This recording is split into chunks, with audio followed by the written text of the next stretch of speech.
ذلك الدين القيم دين فاطمة. فاطمة طبقت هذا الشيء. علي علي علي علي، واحنا نقول شنو؟ حسين حسين حسين حسين، يعني شنو؟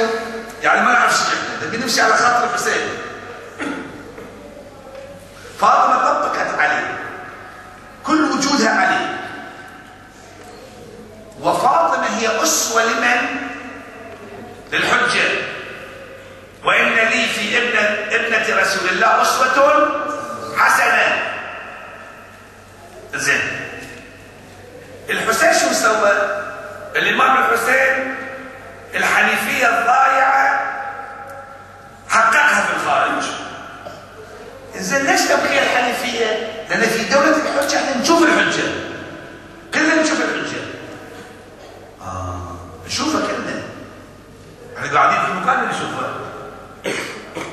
فما لنا حق بعد هالمرة نسوي شيء على كيفنا، لازم نسوي شيء اللي يسوي الإمام الحجة. دليل شلون نشوفها؟ آية صريحة صريحة أقول لك: وأينما تولوا فثم وجه الله. بعض مفسري أبناء العامة يقول لك القبلة وجه الله قبلة. أقول لا، غلط. تقول ليش؟ أقول القرآن يقول: فول وجهك وين؟ شطر المسجد الحرام. وعلى كيفك. فإنما تولوا فثم وجه الله، يمين يسار، هاي وجه الله مقصود. القبلة ما يصير تناقض. يقول فول وجهك شطر المسجد الحرام، يقول فإنما تولوا فثم، يلا تعال صل عكس القبلة. شوف مساجدكم كلها على القبلة. الآية شنو هذه؟ الرواية: وجه الله الذي يتوجه إليه الأولياء هو السبب المتصل بين الأرض والسماء. وجه الله، نحن وجه الله في الرواية. فالإمام الحجة قاعد هنا تشوفه بعينك، لا برؤيتك الملكوتية مثل إبراهيم الخليل. هاي في دولة الحجة سلام الله عليه. إذا أنا أشوف الحجة فالمفروض شو أسوي؟ أعمل بالشيء الذي هو يعمله ويريده هو الآن. شنو يريد الإمام الحجة أسويه؟ مثل فكرك الآن تسوق سيارة أنت، مخك وين؟ في أي مكان بتخليه تقدر تخليه. الإمام يصير مثل فكرك. أصلا الإمام يعني فكر الإنسان، لأنه يمسح على رؤوس العباد فتكمل عقولهم. زين، الإمام الحسين شو سوى؟ قال: أنا بحقق الحنيفية في الخارج. شلون تحقق يا أبو عبد الله؟ أنا باخذ معي مجموعة صغار كبار نساء أطفال طفل الرضيع، أوديهم إلى وين؟ إلى كربلاء، ويكون هذا الدرس. كل معي إخواني، يكون درس الأمة. الجماعة سنوا مثل إحنا. العباس ما يعرف شيء، يعرف الحسين فقط. طبعا العباس وصل إلى مقام البصيرة أعلى. حبيب بن مظاهر ما يعرف شيء، كما قال عابس: حب الحسين أجنني. الحسين طلع من الخيمة، كلهم طلعوا من الخيمة. هاي النقطة. وأعطاهم بعد بصيرة ينظروا إلى حقيقة، يعني رؤية ملكوتية أعطاهم. بعضهم بصيرة وبعضهم رؤية شنو؟ ملكوتية. يشوفون البصيرة أعلى مستوى من الملكوت. البصيرة لها ارتباط بالغيب. خلي البصيرة لوقت آخر إذا الله وفقني.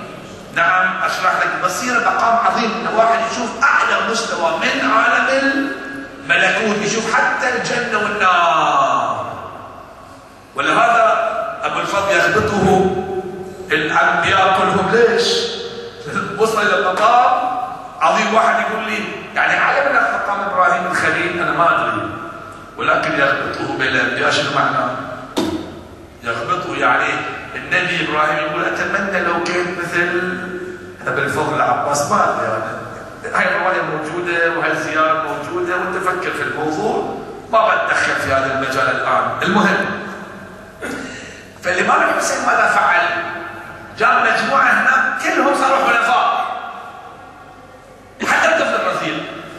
الحسين بيقتل يضرب رجلي على الأرض، إن يا أبي أنا أقول أنا إذا أقتل مثلك.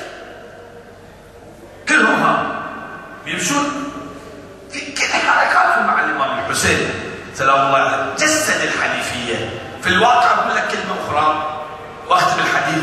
الإمام الحسين شكل دولة مهدوية في 8 أيام تقريبا أو أقل من يوم الثالث اللي وصلوا في كربلاء. شكل دولة مصغرة وجابها إلى العالم اللي احنا في هذه الدولة.